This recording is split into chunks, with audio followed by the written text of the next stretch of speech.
ஆண்டவர் உங்களோடு இருப்பாராக. லூக்கா எழுதிய நற்செய்தியிலிருந்து வாசகம்.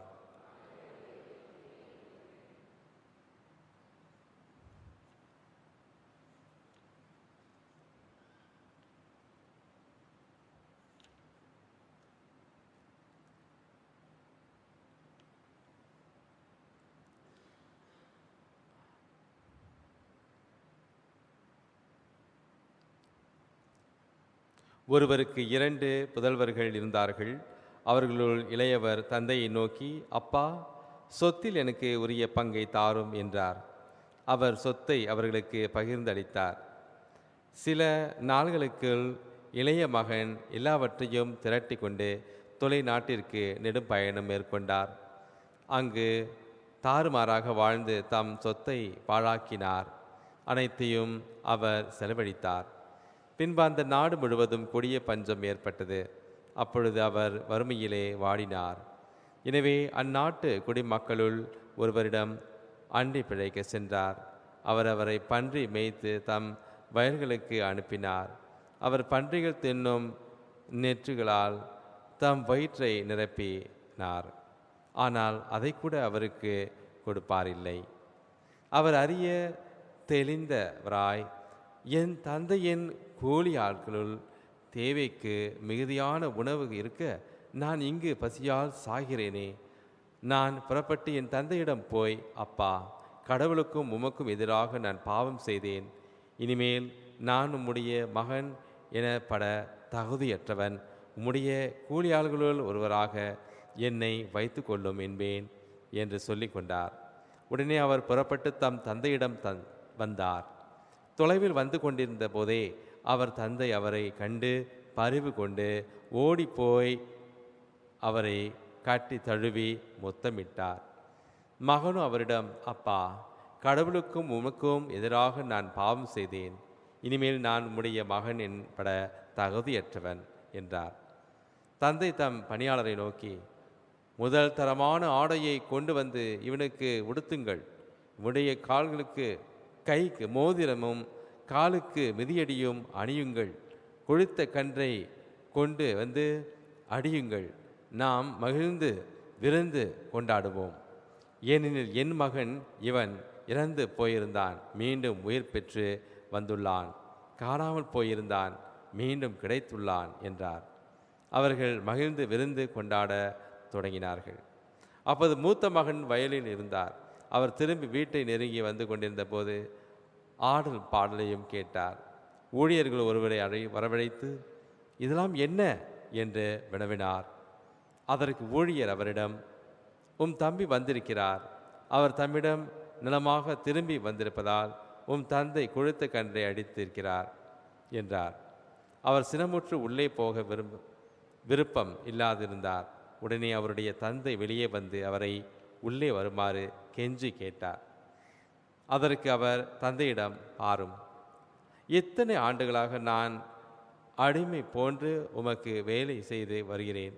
உம் கட்டளைகளெல்லாம் ஒருபோதும் மீறியதில்லை. ஆயினும் என் நண்பரோடு நான் மகிழ்ந்து கொண்டாட ஓர் ஆட்டுக்குட்டியை கூட என்றுமே நீர் தந்ததில்லையே. ஆனால் விலை மகளிரோடு சேர்ந்து உம் சொத்துக்களையெல்லாம் அழித்துவிட்டு இந்த உன் மகன் திரும்பி வந்த உடனே இவனுக்காக கொழுத்த கன்றை அடித்திருக்கிறீரே என்றார். அதற்கு தந்தை, மகனே, நீர் எப்போதும் என்னுடன் இருக்கிறாய். என்னுடையதெல்லாம் உன்னுடையதே. இப்போது நாம் மகிழ்ந்து கொண்டாடி இன்புற வேண்டும். ஏனெனில் உன் தம்பி இவன் இறந்து போயிருந்தான், மீண்டும் உயிர் பெற்றுள்ளான். காணாமற் போயிருந்தான், மீண்டும் கிடைத்துள்ளான் என்றார். இதுவே கிறிஸ்து வழங்கும் நற்செய்தி.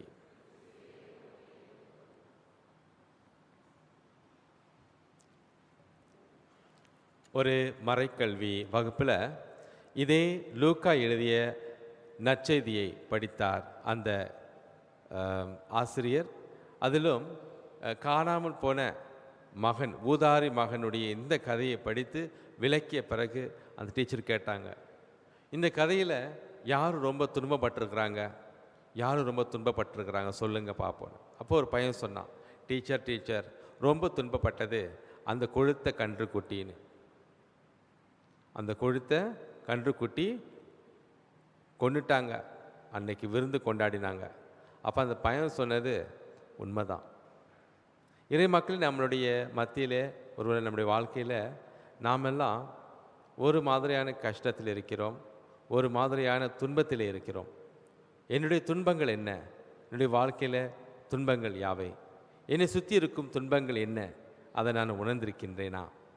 மோயிசு துன்பப்பட்டார், கதறி அழுதார். காரணம், கடவுள் நேசித்த இஸ்ராயல் மக்கள் இந்த துன்பத்தை கொண்டு வந்தார்கள். பாவப்பட்டு பாவ வாழ்க்கையை தேடி போனார்கள். கடவுளை விட்டு வெகு தூரம் போனார்கள். கடவுள் இந்த மக்களை அடியோடு ஒழிக்க திட்டமிட்டார். காரணம், அவர்களிடத்தில் அன்பு கிடையாது, அன்பு இல்லை, கடவுளை மறந்து விட்டார்கள். ஆகவே அங்கு இவர்களை அழித்து விடலாம் என்று கடவுள் சொன்னபொழுது மோயிசன் அந்த நேரத்தில் ஆண்டவரிடம் மன்றாடி இரக்கத்தை கேட்டு கொடுக்க சொன்னார்.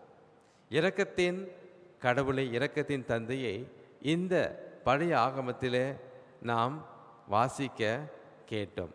ஆகவே இந்த முதல் வாசகத்தில் மோயிசன் அவருடைய மனதில் இருக்கும் துன்பத்தை, மக்களின் பாவம் அதனை பார்த்து துன்பத்தை நமக்கு காட்டுகிறது. புனித பவுல் வருகிறார். அவர் இயேசுவை பற்றி கூறுகின்றார்.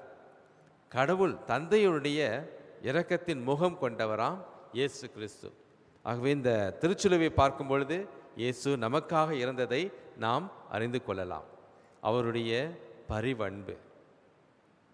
காணாமல் போன ஆட்டுக்குட்டிகள் நாம். பாவப்பட்டு இருக்கும் பொழுது பாவிகளையே காப்பாற்ற வந்த தெய்வம் அவர் இயேசு கிறிஸ்து. புனித பவுல் சொல்லுகின்றார். இறை மக்களே, அதுக்கப்புறம் லூக்கா விசேஷமாக எழுதுகின்றார். முக்கியமாக இன்று இந்த 3 உவமைகளை கொடுக்கின்றார். பார்த்தீங்கன்னாக்கா, நான் வாசித்தது காணாமல் போன மகன், அப்புறம் காணாமல் போன ஒரு ட்ராக்மா காசு, அப்புறம் காணாமல் போன செம்மறி. 99 ஆடுகள் நல்லா இருக்குது, ஒரே ஒரு ஆட்டுக்குட்டி காணாமல் போயிருக்கு, ஒரு போய் தேடினார் பாருங்க. அது இது 3மே காணாமல் போன விஷயம். ஆனால் அதுவல்ல லூக்காவுடைய முக்கிய கருத்தே அந்த காணாமல் போன விஷயத்தை சொல்வதில்லை. ஆனால் வேறு ஒரு முக்கியமான 3 விஷயங்கள், அதாவது அதை கண்டுபிடித்தவர்கள் அதிலே கண்ணோட்டம் இட சொல்லுகின்றார். உண்மையான நேசமுள்ள ஒரு ஆயன் தேடி கண்டுபிடிக்கிறான் பாருங்க. ட்ரக்மா அந்த ஒரு காசு காணா போயிருந்தப்ப அதை கூட்டி கண்டுபிடிக்கிறா ஒரு விதவை, ஒரு அம்மா, ஒரு தாய். 3வதாக மகன் பாவப்பட்டு வரும்பொழுது ஓடி கட்டி தழுவி அவனை வரவேற்கிறார், மன்னிக்கிறார், மன்னிக்கும் தந்தை. ஆகவே இந்த 3மே ஒரு விஷயத்தை பார்க்கிறார்கள், செய்கிறார்கள், மகிழ்ந்து கொண்டாடுகிறார்கள். காரணம், காணாமல் போனவை கண்டுபிடிக்கப்பட்டது, காணாமல் போயிருந்தது என்று கண்டுபிடிக்கப்பட்டது. நாமும் ஒரு விதத்தில் காணாமல் போகின்றோம். நாம் கண்டுபிடிக்க வேண்டும். கடவுள் நம்மை கண்டடைய வேண்டும். கண்டுபிடிக்கப்பட்ட மக்களாக நாம் எப்பொழுதுமே இருக்க வேண்டும். மோயிசன் வாழ்க்கையில் துன்பம், புதிய ஏற்பாட்டில் உமையில் வர அந்த தந்தை மகன் பாவப்பட்டு இருக்கும் பொழுது அவர் பட்ட துன்பம், அந்த குடும்பத்தில் மூத்த பையன் நான் உள்ளே வரமாட்டேன், இந்த உன் மகன் வந்தப்போ நீ அவனுக்கு எல்லாத்தையும் கொடுக்குறேன்னு சொல்லி இந்த உன் மகன்னு சொல்லும் பொழுது இந்த குடும்பமே வேண்டான்னு, அப்பா என்ற உறவு வேண்டாம், அப்பாவுடைய அன்பு வேண்டாம், தம்பியுடைய உறவு வேண்டாம் என்று அந்த வார்த்தையாலேயே, அந்த சிந்தனையாலேயே, அந்த போக்காலேயே, அந்த மனப்பக்குவத்தாலேயே அவன் வெட்டி விட்டான்.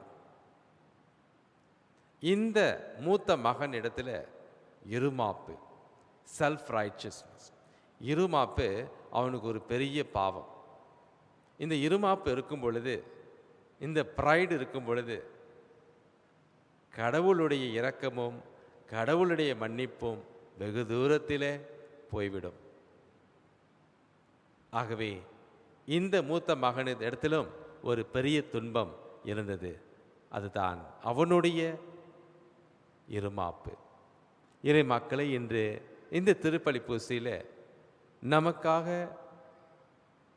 பரிந்து பேச வருகிறார் செம்மறி ஆடு இயேசு கிறிஸ்து. இதோ இறைவனின் செம்மறி என்று சொல்லும் பொழுது நாம் எல்லாம் அண்ணார்ந்து பார்த்து அவரிடம் கேட்கிறோம், எனக்காக, என் பாவத்துக்காக, என்னுடைய மீட்புக்காக இறந்தவர் இவரே. ஆகவே கடவுள் ஒரு பெரிய பரிசை ஒவ்வொரு திருப்பலியிலும் நமக்கு அமைத்து கொடுக்கின்றார். அதுதான் அந்த நற்கருணை. நாம் கடவுளுக்கு ஒரு பெரிய பரிசை எடுத்து கொடுக்கின்றோம். அதுதான் நம்மளுடைய பங்கெடுப்பு. திருப்பலிக்கு வந்து முழந்தாளிட்டு நாம் பாவ மன்னிப்பு கேட்டு நற்கருணையை ஆராதிக்கும் பொழுது நீ கடவுளுக்கு கொடுக்கும் பெரிய பரிசு இதுதான். இந்த உண்மையை நாம் தெரிந்து கொள்வோம். இதனை நாம் பயபக்தியோடு, அன்போடு, பரிவன்போடு, இரக்கத்தோடு கொண்டாடுவோமாக. இறைமக்களே, நம்முடைய வாழ்க்கையில் அடிக்கடி இஸ்ராயல் மக்களைப் போலவே நாமும் ஒரு பலிபீடத்தை கட்டி எழுப்பி அதனை நாம் பலியிட்டு கடவுளை விட்டு வெகு தூரத்தில் போகலாம். ஒருவேளை இந்த பலிபீடம் என்னுடைய சொத்து சுகமாக இருக்கலாம், என்னுடைய உடலாக இருக்கலாம், என்னுடைய திறமைகளை நான் பாவிக்காமல் இருக்கலாம், அல்லது வேறு சக்திகளை நான் கும்பிட்றதாக கூட இருக்கலாம். இப்படி எனக்குள்ளே ஒரு பலிபீடத்தை கட்டி எழுப்பி நான் கடவுளுடைய அன்பை விட்டு வெகு தூரத்தில் ஊதாரித்தனமாக வாழ்ந்து கொண்டிருக்கலாம். எல்லோரையும் அழைக்கிறார் ஆண்டவர். வாருங்கள், கடவுளே நம்மளுடைய வருகைக்காக காத்திருக்கிறார். அவரிடம் திரும்பி வரும்பொழுது அவர் களி கூறுகின்றார், மகிழ்ச்சி படுகின்றார். அவர் நமக்காக நம்மளோடு சேர்ந்து கொண்டாடுகின்றார். ஏன் அந்த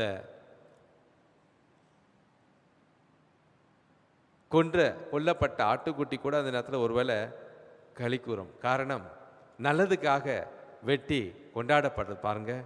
ஆகவே அந்த இடத்துல அது கூட சந்தோஷமாக மகிழ்ச்சியாக இருக்கும்.